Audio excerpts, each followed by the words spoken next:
I felt this was an important word to share now, so I didn't want to wait.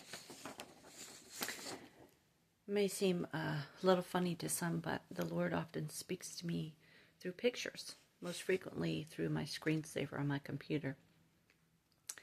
Randomly appearing animals, landscapes, buildings, different things. And I have previously told you about an encounter that I had with Jesus where he was at a mall, and as he walked through the mall, a few people would break off from their groups and follow him. But when he ultimately left the mall, he only had a very few people with him. Everyone else stayed in their little penguin-like groups, not paying attention to what was going on around them. So recently, penguins started showing up on my screensaver. And then again, the second day, different kind of, picture of penguins. And I said, okay, Lord, what are you trying to tell me? He said, the church is like a waddle of penguins. Yes, that's what penguins are called. They're called a waddle. So I needed to do some research into penguins. And the comparison that he gave me for the church gave me chills, but not good chills. So, like many churchgoers, penguins live where there are few predators. They avoid standing out.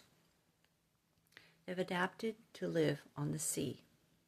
You see, penguins are dark on their back, and they blend in with the ocean from attacks from the sky. They look like the ocean. Conversely, on the underneath, they're white. So when predators see them from below, they blend in with the sky. Penguins are carnivorous. They prey on small fish, squid, and crustaceans. They also play follow the leader, with the head penguin plowing the path and blocking the wind. We've all seen the shows with the penguins waddling in this long line, and never made much sense to us until you research about it. Also, when their chicks go to sea for the first time, they jump off of a high cliff, but they wait for one wise, or so they think, courageous person to jump off first. Then, thinking it's safe, they all follow them, jumping off the cliff, leaping to the unknown, dangerous waters below. The church today has adapted to live on the sea of humanity. They have many social functions, fundraisers, gatherings, parties, and they appear busy for the kingdom, when really they are camouflaged. They avoid standing out as an example of kingdom faith to others. Instead, they're backbiters and gossipers, attacking, defaming, and slandering their brothers. The present-day church has adapted to play follow the leader, just like penguins, to conserve energy and avoid confrontation. They cling to their pastors and not to Christ.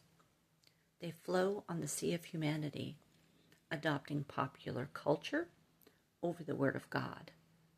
They've become lazy. They don't put in the work to grow in their relationship with Christ. They are copycats, carbon copies. No original thoughts or self-determination. They follow the leader right off the cliff, headed for the deep abyss below. I know this is a troubling description of today's church, but the Lord doesn't leave things there. Come back as we examine what he says he really wants the church to be like. I'm Wendy Elena. Thank you for joining me today as we move forward as the marching bride of Christ. I say I love you, but more importantly, that God goes with you. So walk in peace and light and love.